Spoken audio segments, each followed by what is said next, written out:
Legends of the Saints. The Two Become One by John Wojtechko. The Guérin family rushed around the house, getting ready for Sunday Mass.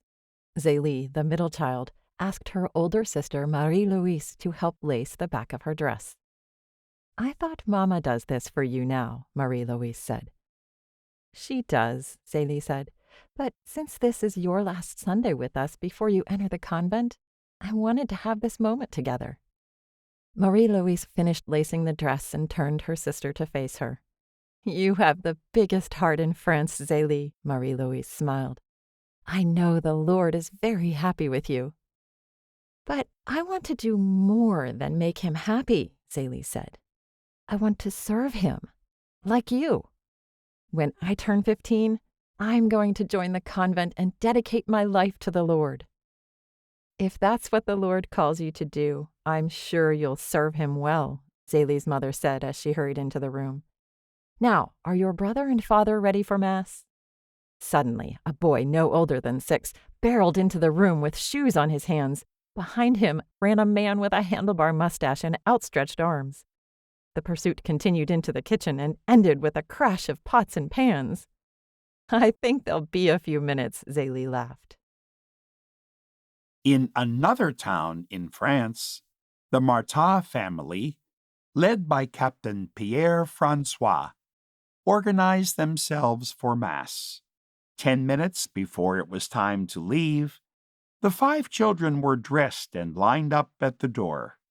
As was his tradition, Pierre-François knelt down, inspected each child, and asked them a question about themselves. This week's question was, "What do you want to be when you grow up?" The children blurted out their answers: teacher, baker, doctor, policeman. Then he looked at his eldest son, Louis, who hadn't responded. Pierre-François had always imagined that Louis would follow in his military footsteps, and Louis knew this. The boy was nervous to answer, but after a few moments, he looked up and began slowly.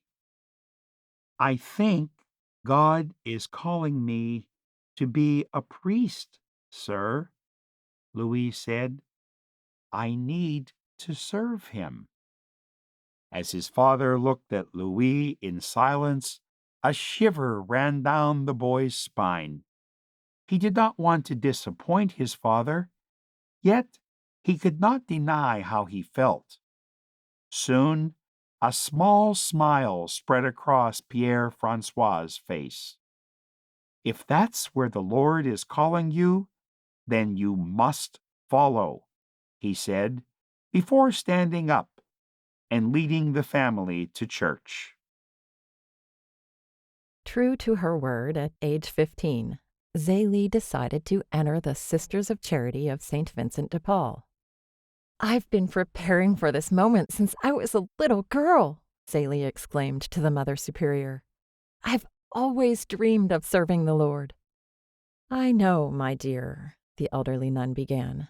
"I'm inspired by your enthusiasm and would be thrilled for you to join us.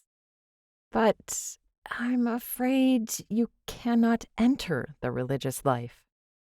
Zélie's heart sank. "But I know I'm meant to consecrate myself to God," she said. "And you will," Mother Superior comforted her. "We are all many parts of the same body, and we each serve the Lord in the way only we can." "But why can't my vocation be religious life?" The nun sat next to Zélie. "It's your health.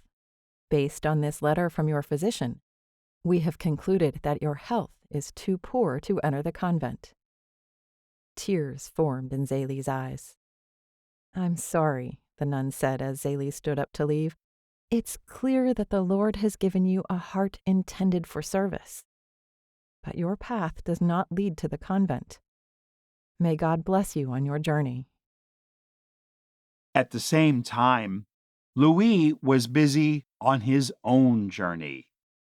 The day brings No sings many treats, he translated.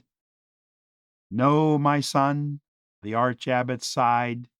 Deus lux mea est means God is my light. Oh, yes, of course, Louis shook his head. I'll remember that next time. The archabbot closed the textbook. My child, he began, tell me again why you came to this monastery a month ago. I was inspired by this order's courage and charity, Louise said, and as I climbed the Alps to get here, the only thing that gave me strength was knowing I would soon be serving my God. The archabbot nodded in silent consideration. All of your instructors have attested to your passion for service, he said. Each of them has told me of the fervor you have for the faith. Even I have been inspired by your faith during our session today.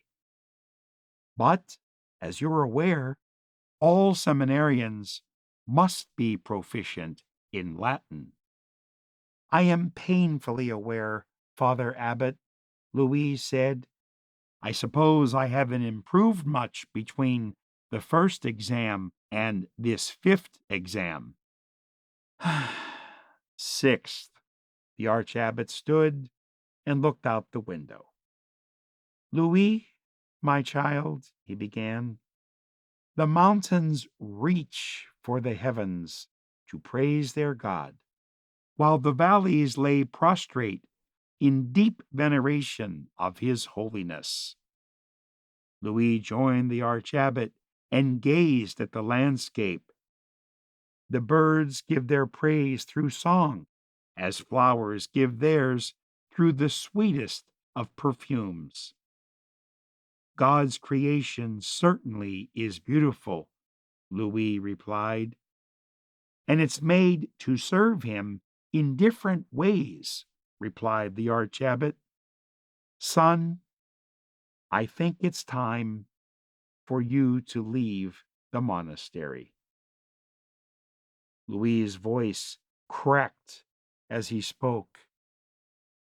If that is the Lord's will. Continue to follow his call, the archabbot encouraged him. You were designed to serve the Lord. He will show you how. After Zélie was turned away from the convent, the Blessed Virgin came to her in a dream and instructed her to learn to make point d'Alençon lace.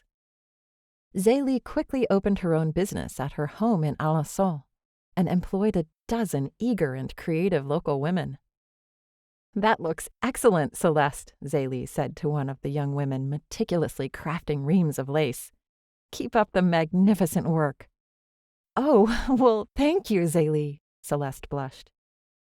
You know, we're blessed to be taught by someone as skilled as you. Well, you're all a blessing to me, Zélie smiled.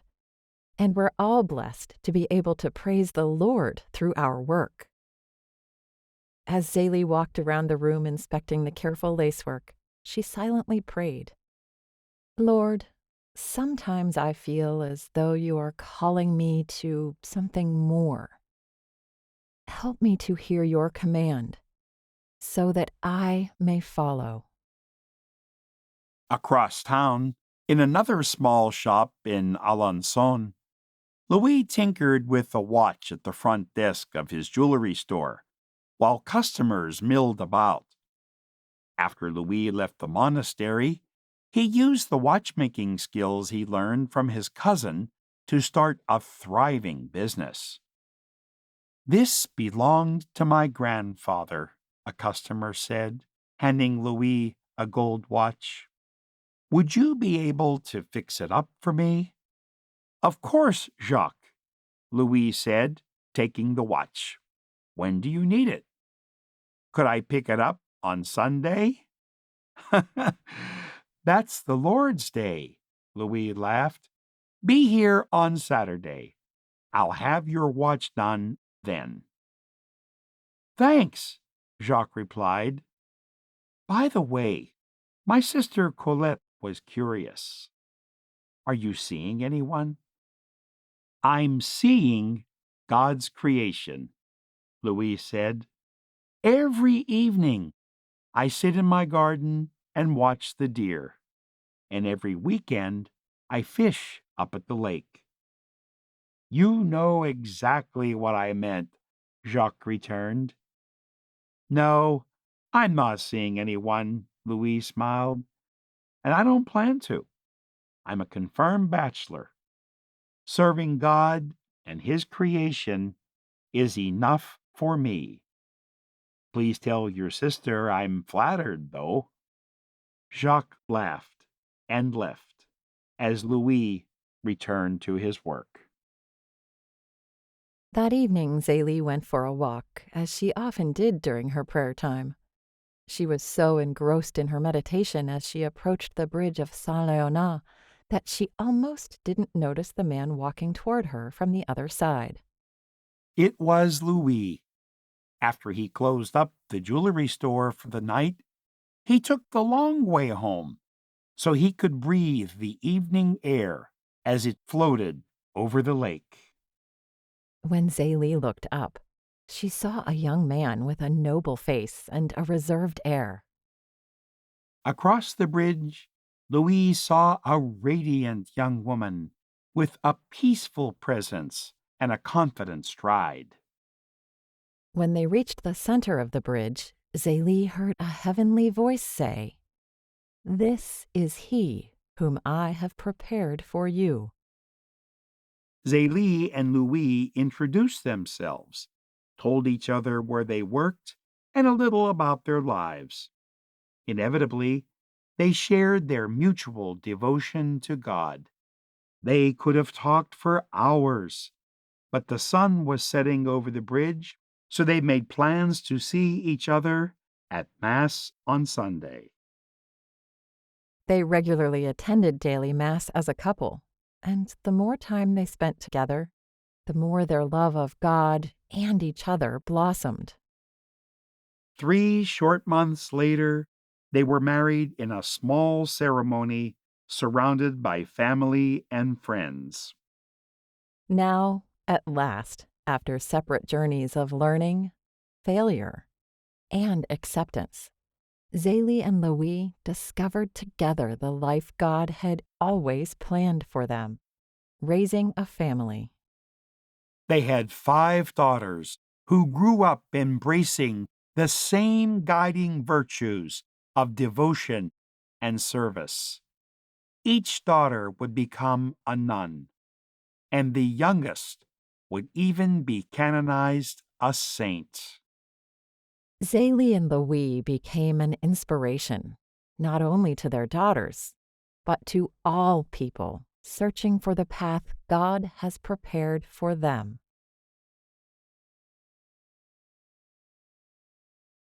A production of We Are One Body Audio Theater.